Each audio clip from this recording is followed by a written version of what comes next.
धरती solar system की एकमात्र ऐसी प्लेनेट है जिस पर लाइफ एग्जिस्ट करती है। हम अर्थ पे रहते तो हैं, पर ऐसे बहुत सारे फैक्ट्स हैं जिसके बारे में हम अवेयर नहीं हैं। मैं हूँ फैक्ट भंडार और इस वीडियो में मैं आपको बताने जा रहा हूँ top 5 facts about planet earth. So let's explore. Number 1, age of the earth. क्या आपको पता है कि धरती की एज 4.54 बिलियन ईयर्स है, मतलब 454 करोड़ ईयर्स। अब आपके मन में एक क्वेश्चन आया होगा कि अर्थ की एज साइंटिस्ट ने कैलकुलेट कैसे की होगी। तो मैं आपकी इंफॉर्मेशन के लिए बता दूं कि रेडियोमेट्रिक डेटिंग टेक्निक से कैलकुलेट की है साइंटिस्ट ने धरती की एज। यह एक टेक्निक है जिसमें साइंटिस्ट किसी भी पत्थर या किसी भी मटेरियल की एज कैलकुलेट करते हैं। तो इससे आप समझ ही गए होंगे कि सबसे पुरानी जो पत्थर मिली है हमें वो 4.54 बिलियन ईयर्स पहले की है, यानी धरती की फॉर्मेशन के टाइम की। और इससे हमें पता लगता है कि हमारी धरती 4.54 मिलियंस पुरानी है। नंबर 2,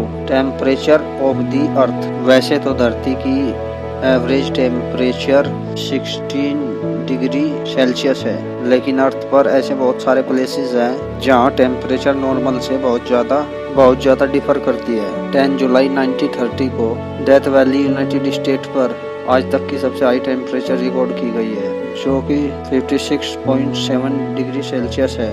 अगर लोएस्ट टेम्परेचर की बात की जाए तो वो है -89.2 डिग्री सेल्सियस, जो जुलाई 21, 1983 को वोस्टॉक स्टेशन रशिया पर रिकॉर्ड की गई थी। Number 3, the earth was once believed to be the centre of the universe. पहले के साइंटिस्ट ये सोचते थे कि अर्थ यूनिवर्स की सेंटर है और सारे प्लैनेट्स इसके चारों तरफ घूमते हैं। इस मॉडल को कहते हैं जियोसेंट्रिक मॉडल। फिर ये बंदा आया, निकोलस कोपरनिकस। इस बंदे ने हेलियोसेंट्रिक मॉडल को प्रेजेंट किया। अकॉर्डिंग दिस मॉडल सन अर्थ के चारों ओर नहीं घूमती है, बल्कि अर्थ सन के चारों ओर घूमती है। और ये तो हम जानते ही है कि जियो मॉडल गलत और हेलियो मॉडल बिल्कुल सही है। Number 4, the rotation of the earth is gradually slowing down. जी हाँ, आपने अपने कानों से बिल्कुल सही सुना। अर्थ की रोटेशनल स्पीड धीरे धीरे कम होती जा रही है। अगर हम डी एक्सीलरेशन की बात करें तो 20 मिलीसेकंड पर 100 ईयर्स की है, पर अर्थ की स्पीड कम क्यों हो रही है? क्या है ना कि मून अर्थ से दूर खिसकता जा रहा है, लगभग 3.78 cms पर ईयर के हिसाब से, और इसलिए धरती की रोटेशन स्लो होती जा रही है। धरती मून से जितना दूर जाएगी अर्थ की रोटेशन उतनी स्लो होती जाएगी, 3.78 सेंटीमीटर पर ईयर। तो सुनने में ज़्यादा नहीं लग रहा होगा। तो अब मैं आपको बताता हूँ कि ये अमेजिंग क्यों है। कुछ 454 करोड़ साल पहले जब चांद नया था, तब चांद धरती के बहुत ज़्यादा ही नज़दीक था और उस वक्त हर दिन लगभग 6-7 घंटे का होता था।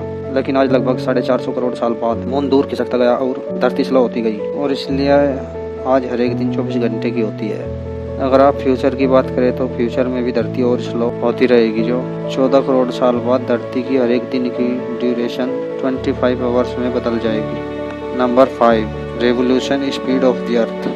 हम लोग सब जानते हैं कि अर्थ सन के चारों ओर रिवॉल्व करती है, और इसकी रेवोल्यूशन स्पीड पता है आपको कितनी है? इसकी रेवोल्यूशन स्पीड 30 किलोमीटर पर second.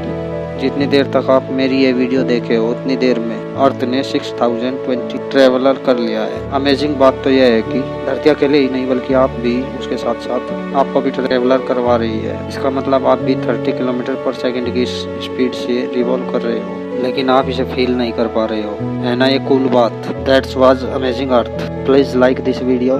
That's was amazing about earth. Please like this video if enjoyed it. Comment if you any inquiries. ये चैनल अभी नया है तो सब्सक्राइब ज़रूर कर लो ये बटन पे क्लिक करके, या फिर इसके नीचे वाले बटन पर क्लिक करके। आगे बहुत सारे इंटरेस्टिंग वीडियोज़ आने वाले हैं इस चैनल पर, आपको बहुत मज़ा आएगा। सब्सक्राइब कर लो।